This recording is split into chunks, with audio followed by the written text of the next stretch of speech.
j'ai cette sensation d'avoir une tête de bébé dans mon vagin. Et je finis par aller prendre un miroir. Je me dis, pas possible, en fait, faut que j'aille regarder. Donc je vais regarder. Et puis là, mon drame. Je vois une boule qui sort de mon vagin. Est-ce que ça va revenir comme avant? Est-ce que ça va pas revenir comme avant? Est-ce que quelqu'un va pouvoir m'aider? Et puis qu'est-ce que c'est, quoi? À cet instant-là, je suis terrorisée. Dès mon plus jeune âge, j'ai toujours su que je voulais être maman. Quand je suis tombée enceinte de mon fils aîné, ça n'a pas été si simple que ça, pour plein de raisons, parce que je souffrais d'un placenta bas inséré, donc j'ai beaucoup saigné, je souffrais d'hyperémèse gravidique, donc j'ai beaucoup vomi. La grossesse fait partie de l'expérience maternité que j'adorerais pouvoir squeezer. L'hyperémèse gravidique, c'est une pathologie de grossesse qui fait qu'on vomit tout le temps.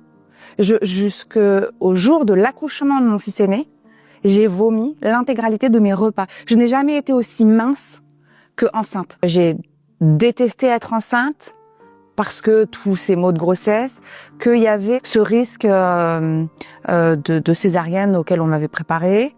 Mais en fait, j'attendais ultra sereinement la naissance. Moi, j'ai accouché du coup pour la première fois le 1er juillet 2021. Je pars à la maternité, donc c'est 15 jours ou 3 semaines avant le terme, parce que mon mari rentre du travail, je me lève pour aller l'embrasser, et là je me dis oh, je perds les os, et en fait je regarde par terre et je pisse le sang. Mon mari appelle la maternité et puis vient me voir dans la salle de bain, je sors de la douche et il me dit Justine, la maternité m'a répondu, monsieur, dans ces cas-là il faut pas nous appeler, il faut juste venir. Quand j'arrive, il doit y avoir 5 ou 6 personnes avant moi aux urgences, et quand la porte s'ouvre pour dire personne suivante, tous me regardent et me disent allez-y vous, parce que déjà j'avais un bide énorme.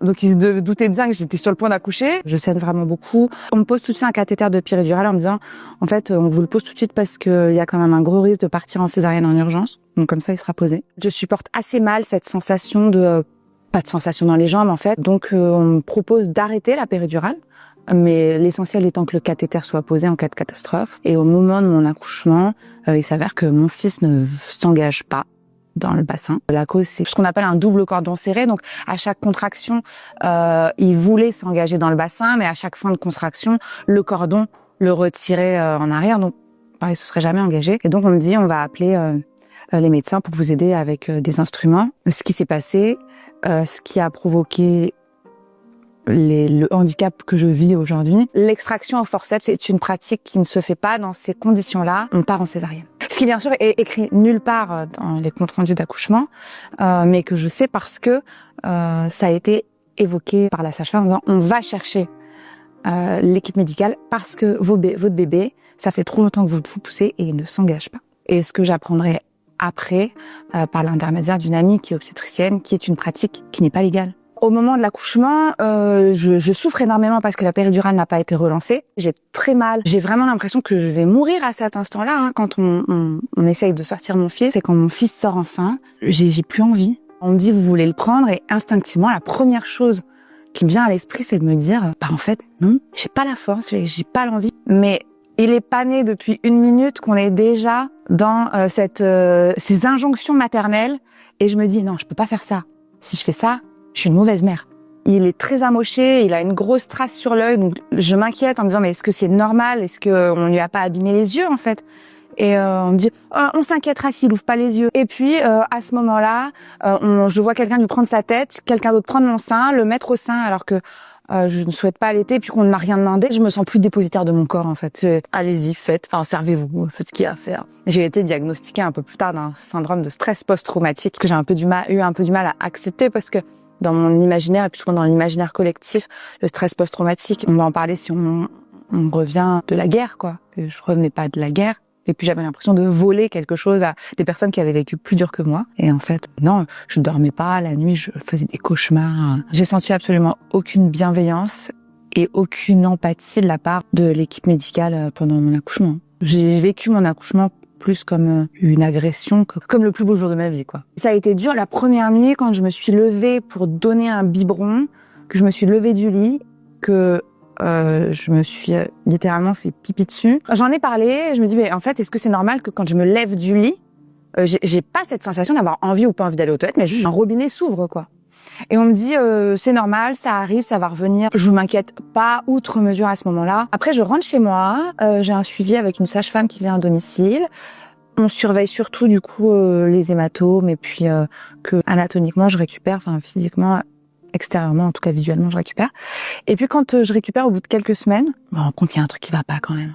Je souffre plus, mais j'ai cette sensation d'avoir une tête de bébé dans mon vagin, boule dans mon vagin, un tampon mal placé. Enfin, je suis gênée tout le temps. Et je finis par aller prendre un miroir. Je me dis, c'est pas possible, en fait, faut que j'aille regarder. Donc je vais regarder. Bon, et puis là, mon drame. Je vois une boule qui sort de mon vagin. Ça me dégoûte, l'image divane de la femme. En fait, est-ce que je suis encore une femme? Est-ce que je vais encore me désirer? Est-ce que je vais être encore désirable? Est-ce que ça va revenir comme avant? Est-ce que ça va pas revenir comme avant? Est-ce que quelqu'un va pouvoir m'aider? Est-ce que personne va pouvoir m'aider? Et puis, qu'est-ce que c'est, quoi? Et surtout, à cet instant-là, je suis terrorisée. Là, on se retrouve avec une gêne physique. Mais j'ai envie de dire, si vous avez un caillou coincé dans votre chaussure toute la journée, c'est quand même handicapant. Vous allez pas en mourir, mais ça gêne. Mais en plus de ça, c'est que ça a un impact sur votre santé mentale. Enfin, ça peut vous rendre complètement fou. Et on parle que d'un petit caillou. Mais alors, imaginez-vous que vous avez l'impression que tous vos organes, à tout moment, ils peuvent sortir de vous. La première chose que je fais, c'est je tape sur Google boule dans le vagin. Bon, je trouve pas trop. Là, va commencer clairement l'errance diagnostique. Parce que toutes les personnes que je vais voir, que je juge pas, je veux pas critiquer, mais juste de lever un drapeau pour dire, ce sont des professionnels qui ont l'intime conviction d'être compétents et avoir la connaissance dans ce domaine et qui ne l'ont pas nécessairement, puisqu'à chaque fois on me dira tout va bien, vous n'avez absolument rien. Et ça m'a été dit en toute bonne foi. Quand je suis examinée allongée sur le dos, la gravité fait son travail. Moi, allongée sur le dos, si je mets un miroir, je vois qu'il y a un problème, je vois que ma vulve va changer et tout ça. Mais pour eux, c'est juste une vulve de femme qui a accouché. Mais effectivement, on ne voit pas cette protubérance. Au départ, je panique pas trop parce que je mets beaucoup d'espoir dans mon rendez-vous de postpartum à la maternité, qui s'avérera être une déception énorme puisque je m'entendrai juste dire tout va bien, de toute façon vous allez bien, votre fils va bien. On est désolé, on aurait pu relancer la péridurale. Désolé que vous ayez eu mal. On en prend note pour les prochaines fois. Maintenant, pour le reste, oui, non, si ça va pas mieux dans 6 mois, vous n'aurez qu'à vous tourner vers les professionnels concernés. Mais je croyais que c'était vous, les professionnels concernés. Comme je travaillais dans le milieu médical, j'appelle des copains en disant est-ce que t'as pas des noms, est-ce que tu sais pas vers qui je pourrais aller. Et je finis par avoir un diagnostic de prolapsus par un gynéco qui fait que de la statique pelvienne. Le prolapsus des organes pelviens, qu'on appelle couramment descente d'organes, et dont l'acronyme c'est POP. Une descente d'un de vos 3 organes du plancher pelvien, donc la vessie en avant, le rectum en arrière et l'utérus au milieu. Ça peut se manifester par la descente d'un, 2 ou de 3 de ces organes, et chaque organe peut être impacté par des stades différents. Donc soit par un stade 1, donc vos organes descendent un petit peu dans votre petit bassin, un stade 2, ils descendent un peu plus, un stade 3, ils sont affleurants à votre vulve, et un stade 4, ils sont complètement extériorisés. Je m'étais déjà autodiagnostiquée à force de recherche, et déjà avoir une validation, c'est assez cool, ça solutionne rien, mais en tout cas, ça permet de se dire, ok, je suis pas folle. Après, il me regarde et il me dit, vous avez 32 ans, est-ce que vous avez vu ma salle d'attente? Oui, j'ai vu votre salle d'attente.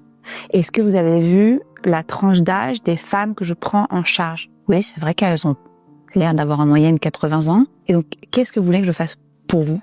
Parce que vous êtes trop jeune. Qui me dit, ok, je vais vous orienter vers un gastro-entérologue. Et je pars de là en me disant, ok, j'ai été entendue, sur le papier, il me laisse pas toute seule. Super. Mais c'est pas de lui que j'aurai, mes suites, mais je le garde quand même dans mon petit carnet d'adresses parce que merci docteur. J'ai été diagnostiquée 4 mois après avoir accouché. Quand je découvre que je souffre d'un prolapsus, je suis pas du tout soulagée.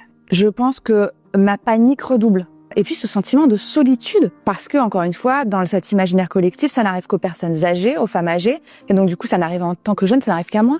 Et puis en plus c'est injuste.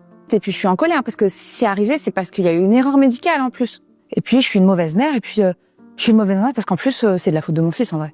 S'il était pas là, ça serait pas arrivé. Est-ce que j'ai envie de vivre comme ça? Est-ce que finalement, il vaut pas mieux que je parte maintenant, qu'il me connaisse jamais, et lui donner la chance de créer un lien d'attachement avec quelqu'un qui sera le rendre coupable de rien? J'ai eu honte par rapport à mon angoisse du regard des autres. Vous êtes à un dîner en famille ou entre amis avec une table à débarrasser et une pile d'assiettes à ramener. La pile d'assiettes à ramener quand votre périnée vraiment il est pas bien et vos organes vous avez l'impression qu'ils vont sortir, vous la ramenez pas parce que vous avez peur que si vous ramenez cette pile d'assiettes, derrière on puisse dire elle est passée par là.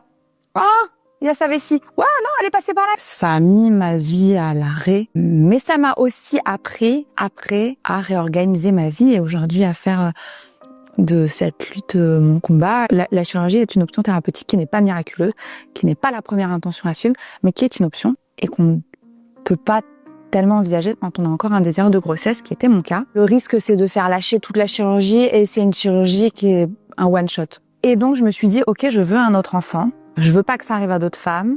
Je veux aller mieux.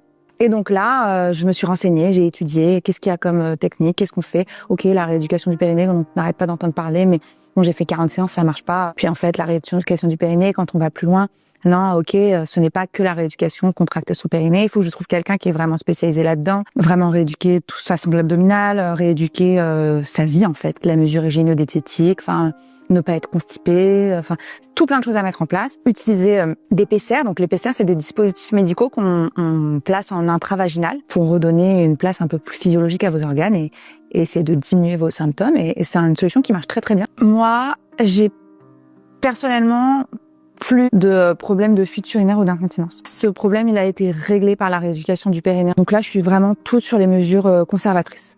La posture hyper important. Je fais un coaching sportif à côté. Donc j'ai mis en place beaucoup de choses qui font que ma qualité de vie s'est grandement améliorée. Et une fois que je me suis mise sur mon chemin thérapeutique et puis de résilience, je me suis dit ok, mais maintenant il faut que tout ça serve à quelque chose, quoi. Je peux pas garder ça pour moi. Donc j'ai créé 2 ans après la première association en France de patientes de lutte contre la chute des organes pelviens, Pop France, ce qui a été hyper bien accueilli par le corps médical et paramédical. Et puis j'ai commencé à faire quelques interventions médiatiques et là on m'a fait remarquer que finalement l'attente des femmes c'était de pouvoir s'identifier, de pouvoir échanger avec quelqu'un qui avait vécu ça. Et donc c'est là que je me suis dit bah très bien, je vais créer le compte Instagram Justine Pop Mom où je vais leur partager mon quotidien.